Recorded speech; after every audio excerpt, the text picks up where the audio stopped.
Daily. Taste the Daily. Ariyalur மாவட்டம் ஜெயங்கொண்டத்தில் கடைவீதியில் முதியவரை கத்தியை காட்டி மிரட்டிய இளைஞர் பிடிபட்டார். வடக்கு தெருவைச் சேர்ந்த குமரவேல் என்பவர் இறைச்சி வாங்கிக் கொண்டு தனது வீட்டிற்கு திரும்பி உள்ளார். அப்போது அவரை மறித்த இளைஞர் ஒருவர் கத்தியை காட்டி மிரட்டி பணம் கொடுக்க சொல்லி கொலை மிரட்டல் விடுத்தார். அதிர்ச்சி அடைந்த குமரவேல் சத்தம் போடவே கொலை மிரட்டல் விடுத்த இளைஞர் தப்பி ஓடிவிட்டார். இது குறித்த புகாரின் பேரில் மிரட்டல் விடுத்தவர் இடையாறு கிராமத்தைச் சேர்ந்த மாரிமுத்து என்பவர் என கண்டறியப்பட்டதை அடுத்து அவர் பிடிபட்டுள்ளார். விடியா திமுக ஆட்சியில் ஏவல் துறை மீது யாருக்கும் பயம் இல்லாததால் நாளுக்கு நாள் குற்ற செயல்கள் அதிகரித்து வருவதாக பொதுமக்கள் குற்றம் சாட்டுகின்றனர்.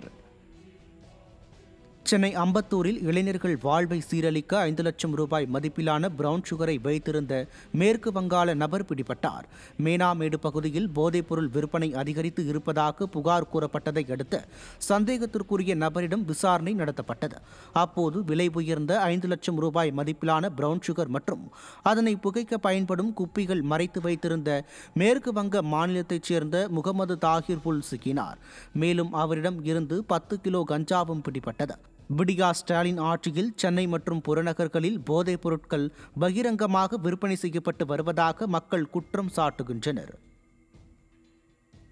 இளைஞர்களை சீரழிக்கும் வகையில் கடலூரில் கஞ்சா கடத்தி வந்த 4 பேர் கடந்த வாரம் பிடிப்பட்ட நிலையில் அவர்களுடன் தொடர்புடைய மேலும் 6 பேர் ஆந்திரா மற்றும் புதுச்சேரி மாநிலங்களில் தலைமறைவாக இருந்தபோது பிடிபட்டனர்.